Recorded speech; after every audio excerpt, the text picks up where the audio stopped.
Welcome to Travel Market Life, your companion for industry insights and professional business development. Travel Market Life. Join us by webcast, video or podcast. Hello and welcome back to Travel Market Life. I'm your host Ryan Haynes, and this is part of our mini-series looking at the hospitality industry trade media. Today we're going to be looking at hotel designs with Hamish Kilburn, the editor. Travel Market Life. Travel Market Life is backed by Haynes Marcoms, a B2B marketing communications PR consultancy specialising in the technologies, travel, hospitality and property sectors. Create meaningful connections and visibility to grow. Haynes Marcoms cuts through the noise to resonate with target buyers, decision makers and influencers. From contextualising your mission to positioning your value proposition, Haynes Marcoms helps you address the issues that matter. Marketing, PR and social. Build profile, gain momentum, shape strategy with Haynes Marcoms. Travel Market Life. Joining me now is Hamish Kilburn, editor of Hotel Designs. Hey Hamish, good to see you. Thanks for joining us today. Hey Ryan, how's it going? All very well, thank you very much. It's been a busy few months, but I'm glad that we've got you on here finally. And you're one of two podcasts. So let's hear about your publication that you've been heading for some time, right? Yeah, so Hotel Designs is, well, we're the leading international hotel design platform. So we publish the latest news, features, reviews, interviews. And to be honest with you, we've just been evolving over the years. So I've been the editor now for 5 years. And in that time, we've launched our own podcast. We've started doing more roundtables, more interactive content. And I just kind of see our publication as a way of connecting the industry and the community together.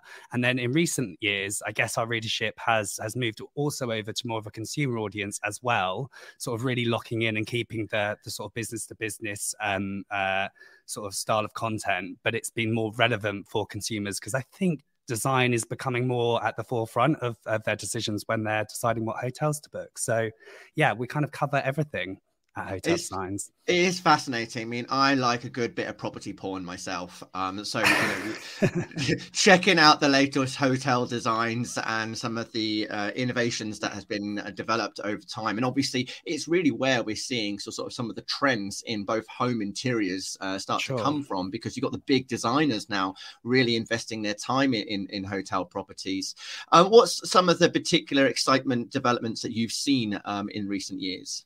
I think for me, like, to be honest with you, it never ceases to amaze me that there's a hotel opening every sort of minute of the day. Like it's a never ending industry, which is great for me and also our audience as well. But there's a convergence between, as you said, the convergence between hospitality, residential, even retail as well. There's basically what I find quite interesting with our audience and our designers is they're really looking at the solutions, and not just solutions within like design and hotels, but actually looking at the solutions and looking outside of the arena to kind of get inspiration from things like fashion or retail or other areas as well. What's inspiring me at the moment with our industry, I guess tech, really how to seamlessly blend technology. I think we've kind of strayed away from the days from like 10 years ago when hotels just kind of vomited tech into the hotel room. Now it has to be a lot more considered. I think, hoteliers and designers have certainly got to that point where they're realizing that consumers are only there for a few days, maybe longer if it's a long stay, but it's, tech has to be really easy to navigate as soon as you walk into a room. I mean, I think we've all had that experience where we've walked in and we don't know how to turn the lights on, the blinds to open, or the bathroom's going crazy as well. And it's just, I really feel as if the solutions at the moment are making the experience of hospitality more seamless. And it's balancing that while also creating a comfortable environment as well. Now, I know we're going to have another podcast, so anybody listen, you can check out the other podcasts on Design Pod and Travel by Design, Hamish's podcasts. Today, obviously, we're focusing on hotel designs, a publication. So tell me a bit more about the audience. You said that, it sort of switched over into a bit of consumer, but what about the industry audience itself? What type of readers are you getting?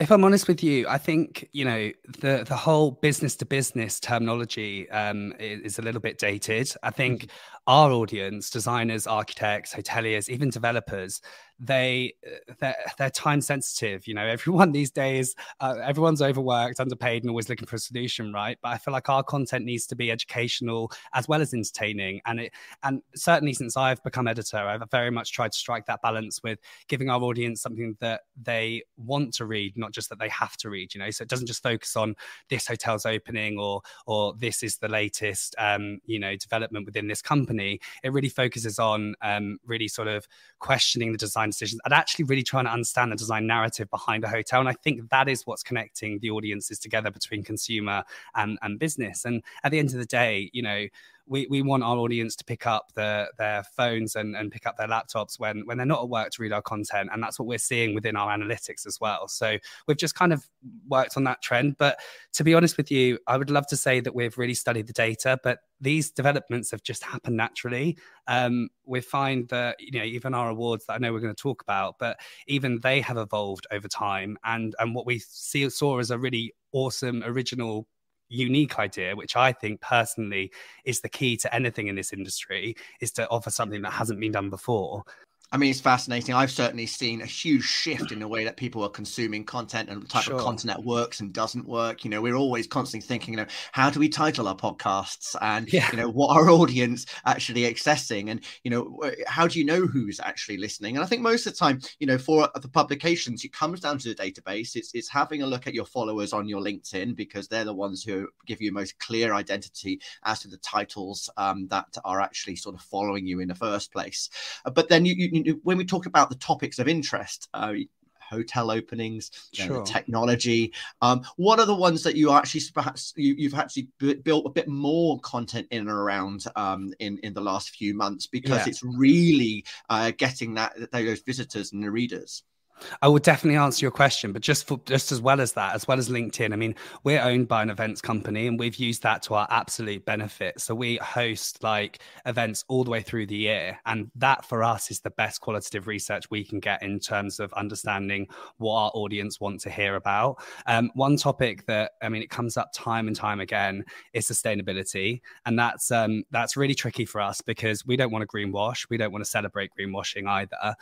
What I find really interesting from all the qualitative research that I've been able to collect is that our industry isn't sustainable. And I know that sounds really kind of really sort of, I don't know, that's an intense sentence and I feel like it needs explaining.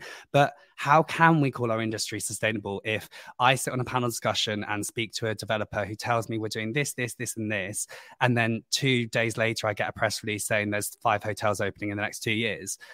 Building is not sustainable. But what we're able to do, and what I'm finding is a really interesting topic at the moment, is really understanding how the design can be deeper and how it can become more meaningful for the consumer when looking at things like materiality, when looking at things like keeping everything locally sourced. And it's interesting to me that making those really sensitive and conscious decisions that are better for the environment, not good, better for the environment, actually the real benefit comes down to the consumers, how the consumer is utilizing that space and experiencing that hotel, and also just the general feeling of the interiors. And that's interesting for me. I'm at the point now where I can genuinely say, having cast my really wide lens over the industry, it's not sustainable. And I feel like it's okay to say that, because actually, when you look at the industry, everyone's there to make money. Of course, it is a business. Of course, it is. That's not to say we can't do good or do better than what we have been doing in the past.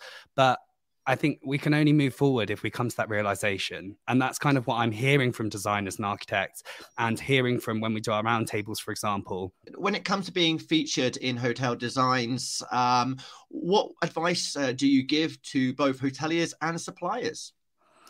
I think just honesty. All we want to do, really. We're not sensational journalists. We want to find what's unique about the property. If it's a project that they're putting forward, for example, we want to really understand. Okay, so basically, when I review a hotel or when I commission reviewing a hotel, there are 3 things that I'm looking at. Firstly, how is that hotel answering to its location, and actually within the local sort of hospitality scene, how is that hotel standing out? And if it's because of the design or the design narrative, perspective, then I want to go in deeper. I also want to know who the designer is, but to be honest with you, that's less important because we're not just going after the big shot designers. We just want to unpick talent.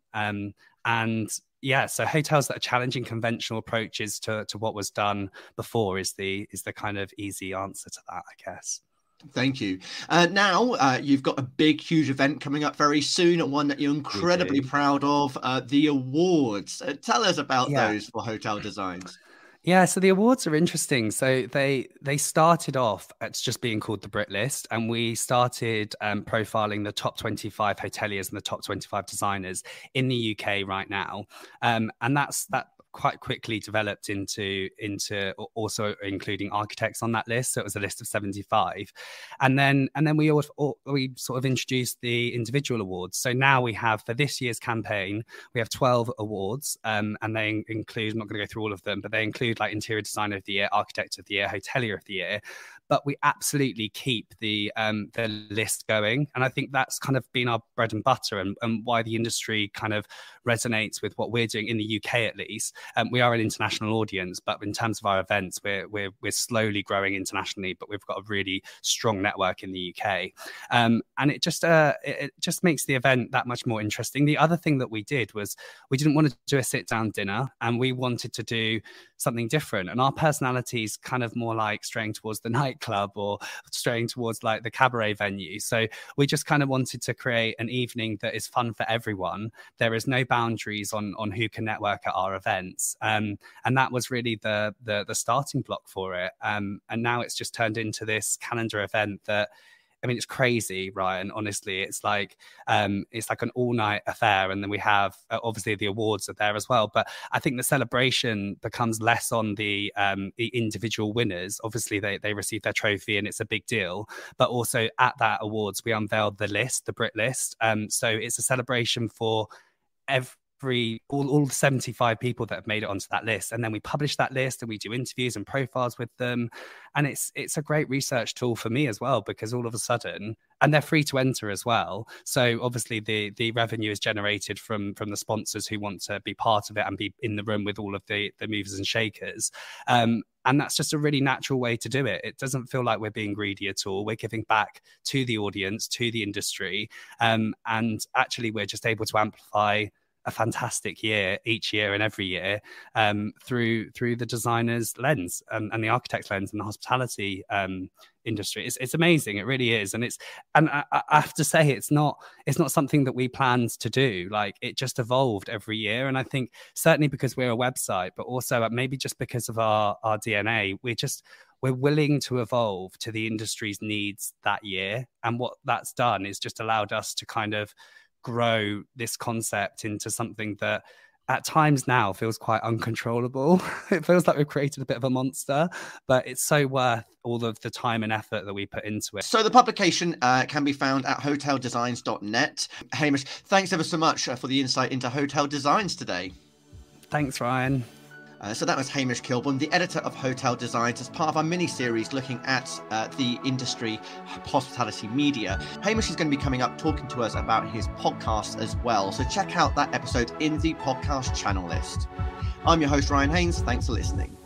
For more, go to Travel Market Life. The music sensation by Zach Nelson is reproduced under license from Storyblocks. Travel Market Life is a Haynes Marcoms digital marketing agency production, serving the travel and technology industries.